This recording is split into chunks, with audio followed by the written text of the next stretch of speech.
o Pai e com seu Filho Jesus Cristo. Depois, já no capítulo 2, ele vai nos dizer que nós temos um advogado para com o Pai, então aquilo que tem o poder de quebrar a nossa comunhão, que é o pecado, o Senhor Jesus Cristo já resolveu na cruz.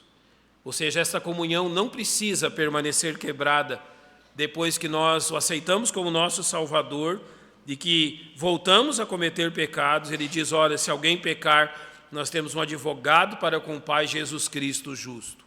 Depois ele vai dizer que o Senhor Jesus, é a propiciação pelos nossos pecados, e isso nos leva sempre à imagem de que Deus está propício para conosco. Eu usei com vocês a imagem do pai do filho pródigo, depois de tudo aquilo que o filho pródigo fez.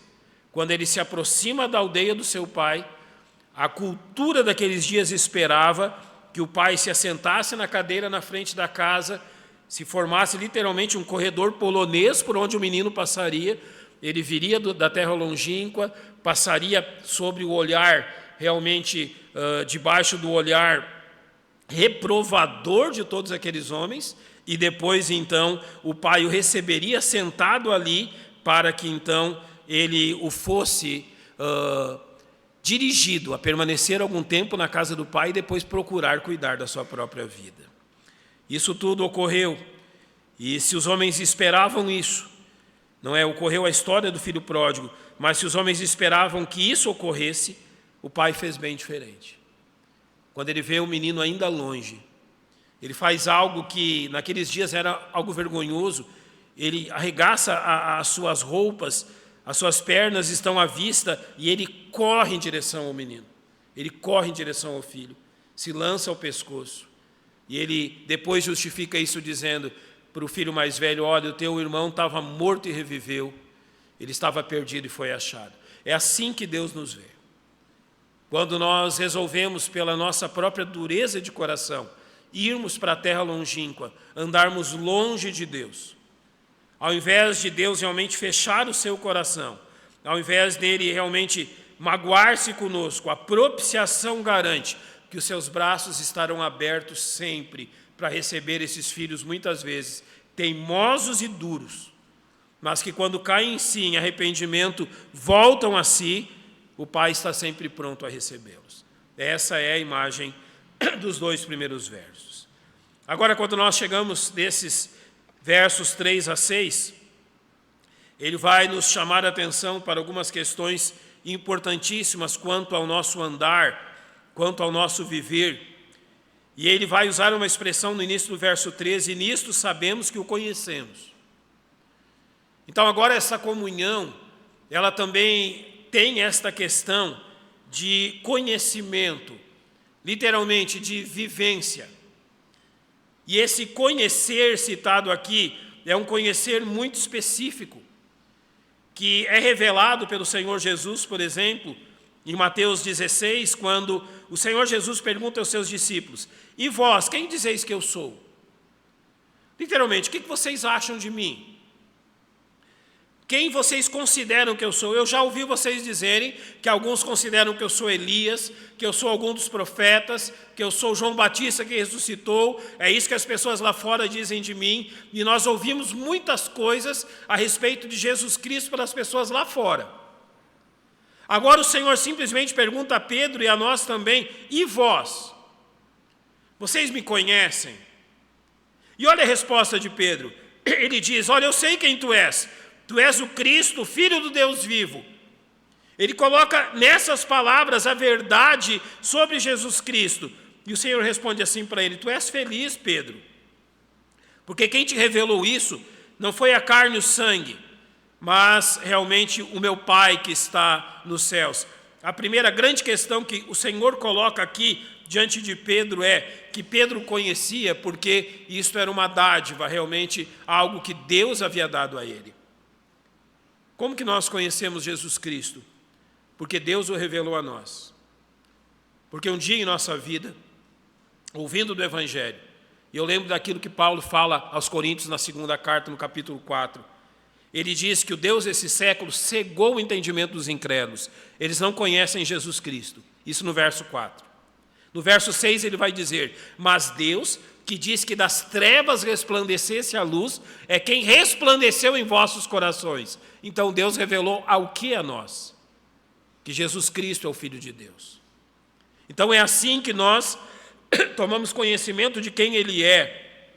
Isso não é uma verdade apoiada simplesmente em sentimentos ou emoções. Não é uma verdade apoiada em questões sobrenaturais ou questões que nós não podemos realmente determinar como elas são, mas realmente é uma verdade apoiada nas Escrituras.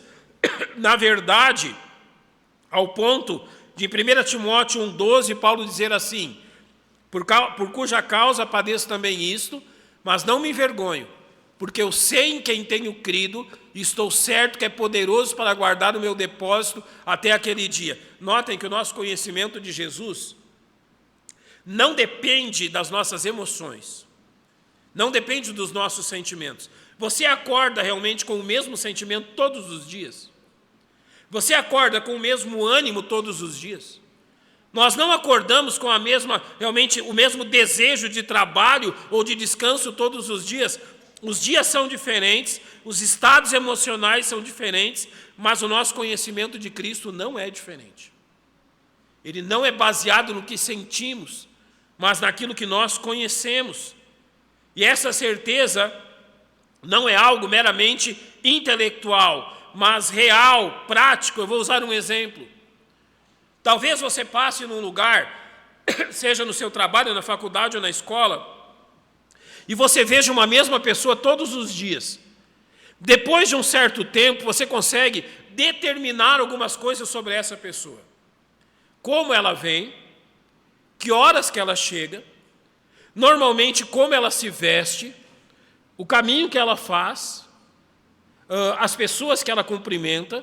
Depois de algum tempo, você consegue identificar até a voz dessa pessoa e você consegue identificá-la mesmo que não a veja. Você conhece essa pessoa? Não. Você sabe algumas coisas sobre ela.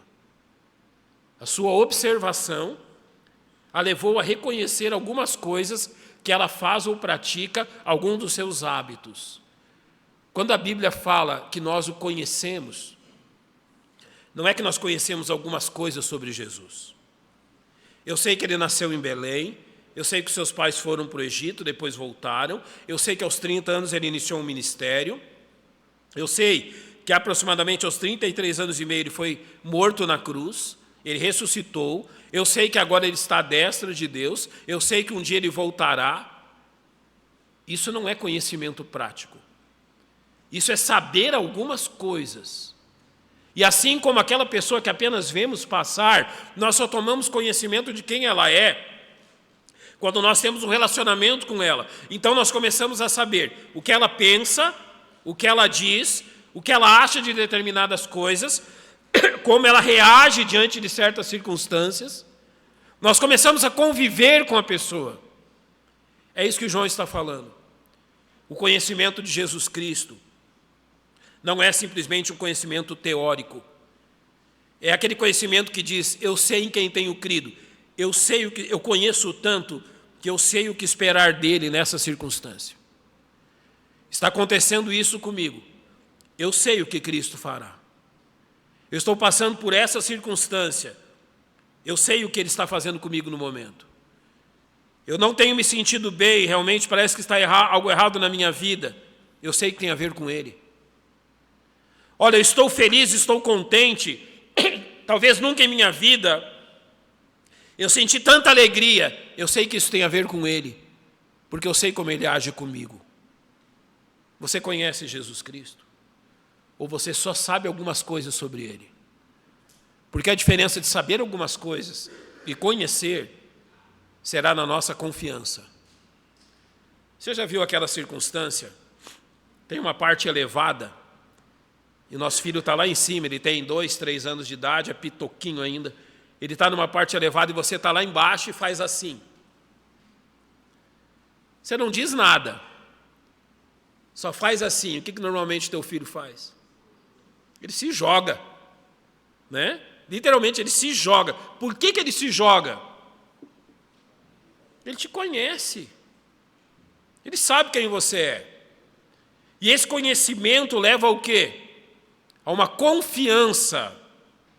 É assim com Cristo. Você o conhece nos momentos onde as circunstâncias exigem que você dependa unicamente dele. Você depende dele ou tenta resolver do seu jeito?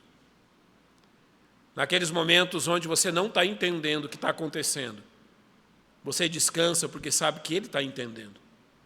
E ele sabe o que está acontecendo. E mesmo que eu não saiba, as coisas não saíram do controle dele. Você conhece Jesus Cristo ou apenas sabe quem ele é? É a primeira questão que João coloca diante de nós. Por isso, ele vai estabelecer isso como uma coisa prática.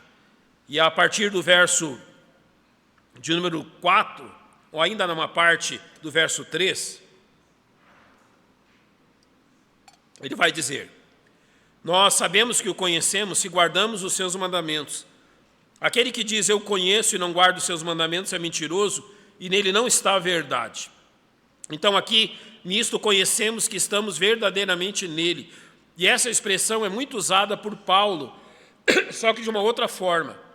Ao invés de dizer estamos nele, e João fala muitas vezes isso, Paulo dizia assim, estamos em Cristo. Lembra disso nas epístolas? Você está lendo Efésios e lê lá, em Cristo. Você está lendo Gálatas, Filipenses, e ele vai usar a mesma expressão, em Cristo. Nós estamos em Cristo. E a melhor figura para estar em Cristo foi o próprio Senhor que deu, em João capítulo 15, ele diz assim, eu sou a videira, vós as varas.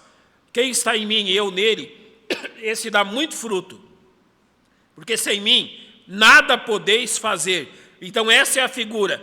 Uma videira com as varas ligadas à videira e alimentando-se da videira. Ou seja, uma videira que dá vida às varas. E essas varas produzem, porque a videira concede vida a elas. E isso nos leva a algumas aplicações muito sérias.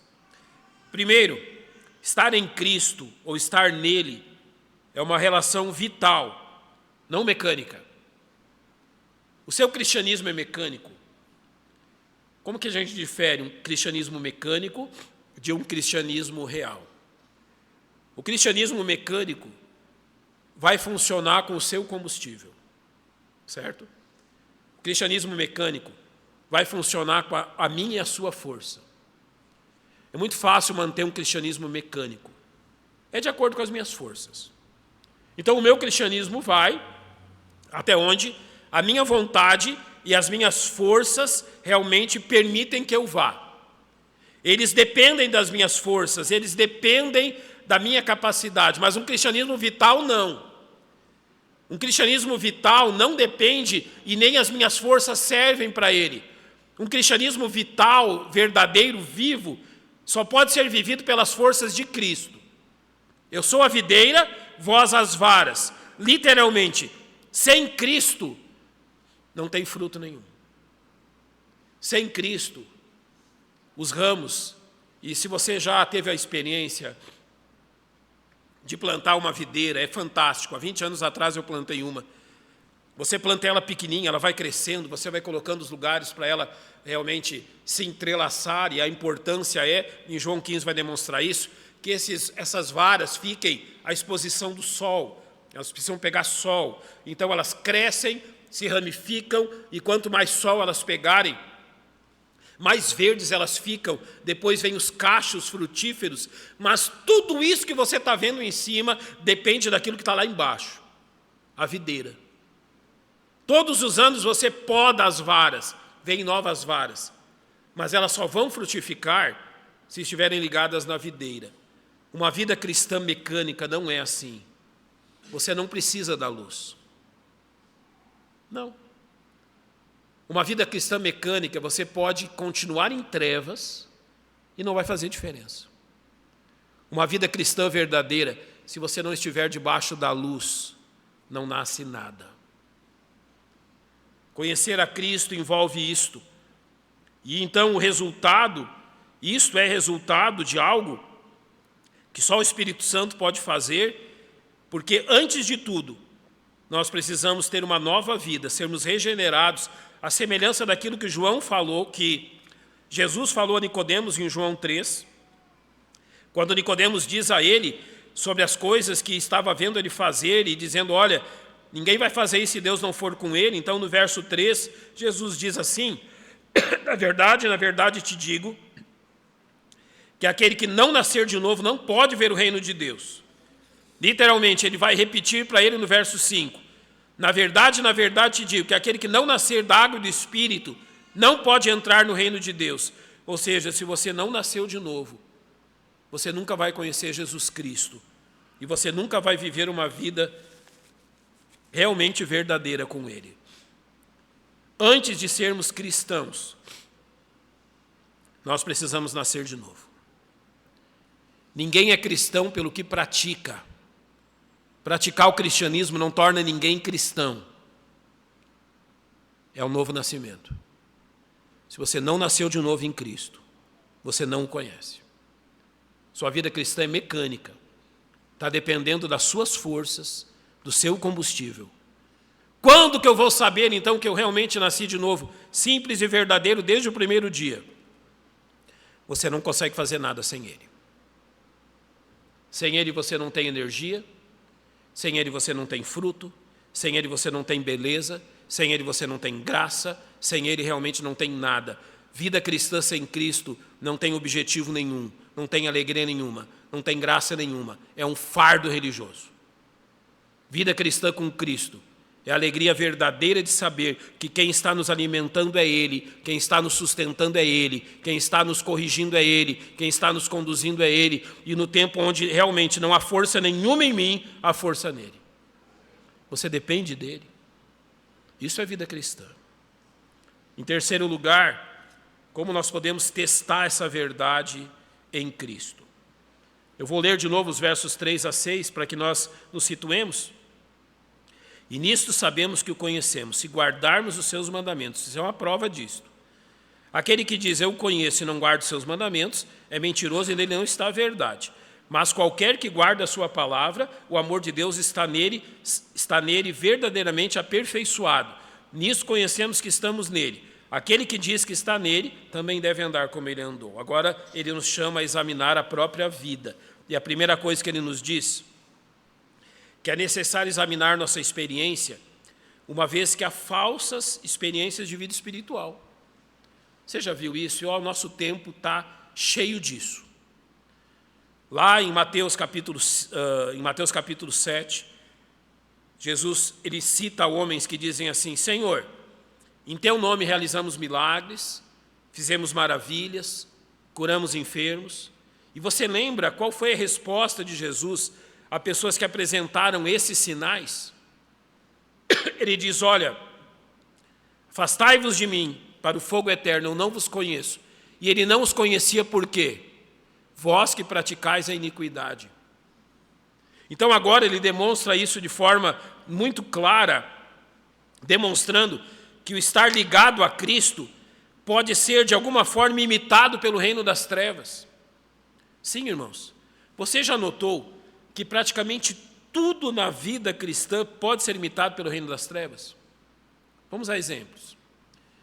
O incrédulo pode orar como nós oramos, sim ou não? Um incrédulo pode ler a Bíblia, andar com a Bíblia como nós fazemos? Um incrédulo pode subir nesse púlpito e dar uma excelente aula de escola dominical?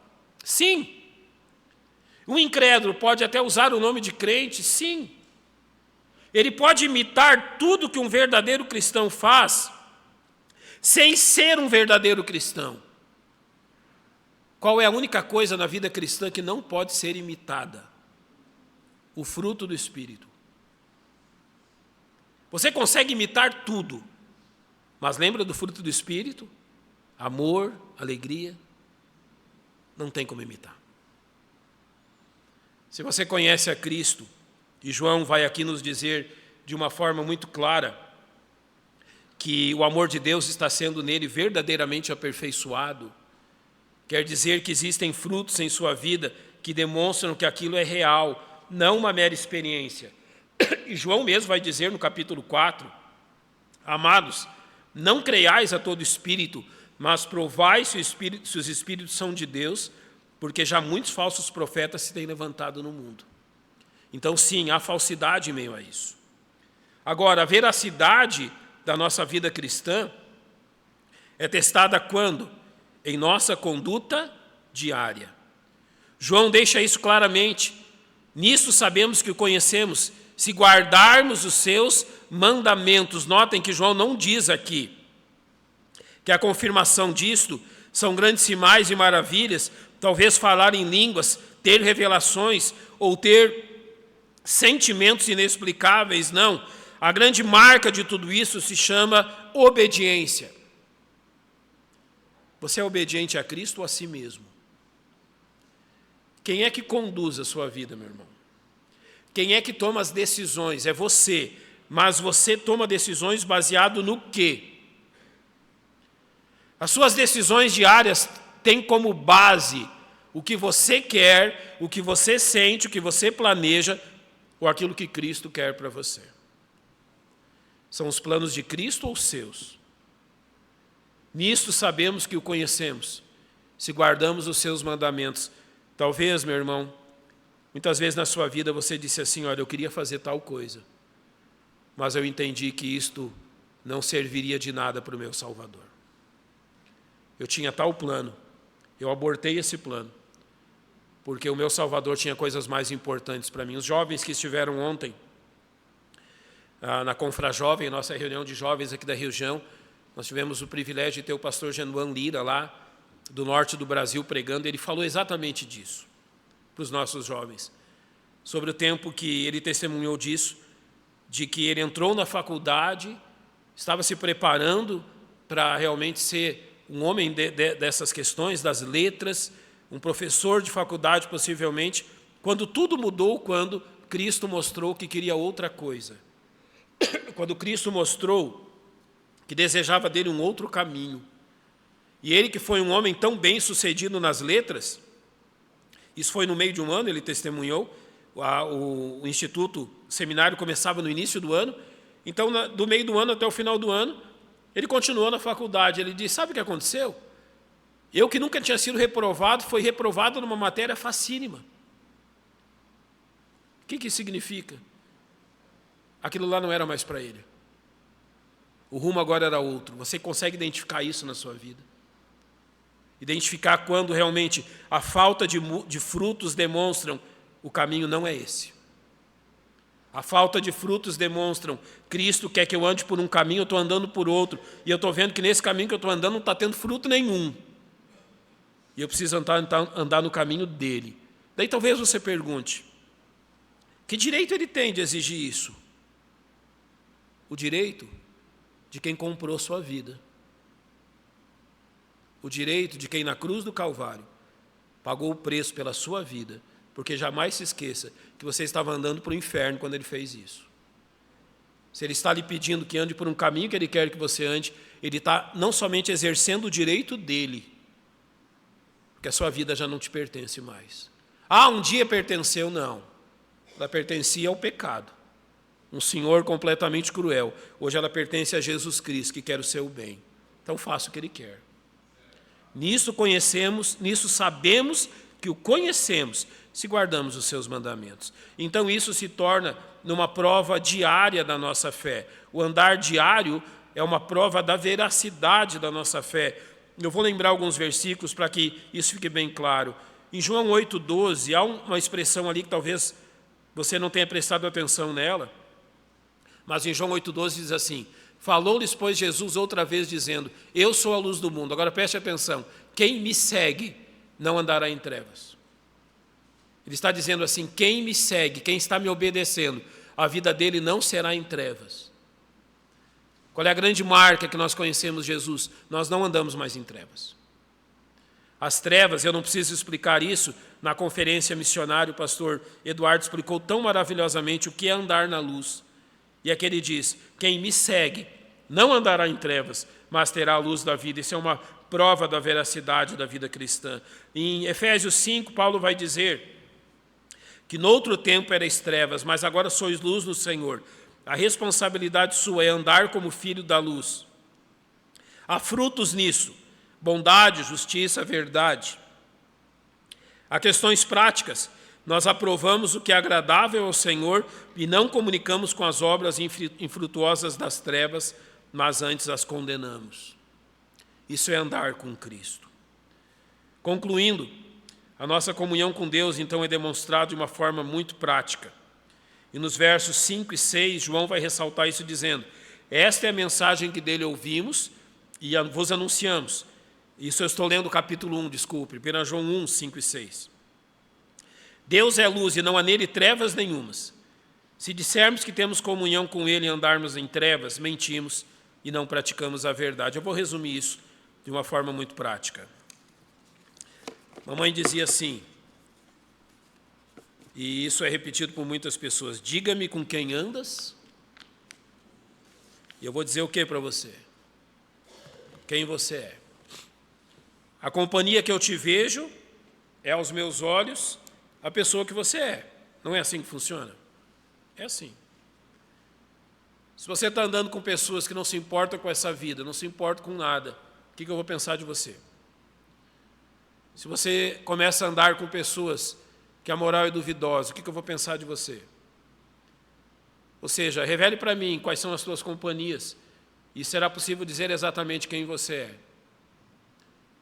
A sua companhia diária é Jesus Cristo. É com Ele que você anda. Porque se você anda com Ele, eu realmente reconheço que você é um cristão. Que a tua vida é um cristianismo verdadeiro. As pessoas conseguem identificar que você anda com Cristo. Pouco tempo atrás, fiquei tão feliz com um colega na faculdade, um moço tão novinho. Ele se voltou por um grupo que estava falando de algumas coisas e ele disse assim: a melhor decisão da minha vida foi conhecer Jesus Cristo. Eu, rapaz, coisa maravilhosa. Uma sala de aula cheia de ateus, se você se voltar e ter coragem em voz alta de dizer: melhor decisão da minha vida foi conhecer Jesus Cristo. Pois é, foi a sua também. Aquele que diz que o conhece vai andar nos seus passos. Então é esse o nosso rumo, meus irmãos. Talvez você esteja pensando assim: porque algumas coisas na vida não estão dando certo? Porque algumas coisas na vida estão se tornando um novelo terrível que eu não consigo resolver nunca? Porque algumas coisas na vida estão se tornando um problema? Você está andando nos passos dele? Ou você está andando nos seus passos? Ande nos passos do seu Salvador. Essa é a ordem que Pedro nos diz aqui. Vamos fechar os nossos olhos, vamos orar. Os irmãos vão escolher um cântico. Então, nós vamos nos despedir cantando. Pai, exaltamos o Teu nome pelo tempo na Tua casa nessa manhã. Obrigado pela forma graciosa que o Senhor tem cuidado de nós. Obrigado pela exortação de João quanto à verdade do Teu Evangelho. Obrigado a Deus por tudo que o Senhor tem feito por nós, nos feito conhecer Jesus e a sua graça.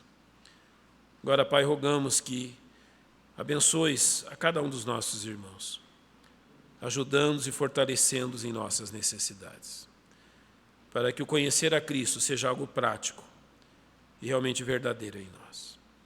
Despede-nos agora debaixo do Teu cuidado, nós te rogamos. Em nome dEle. Amém.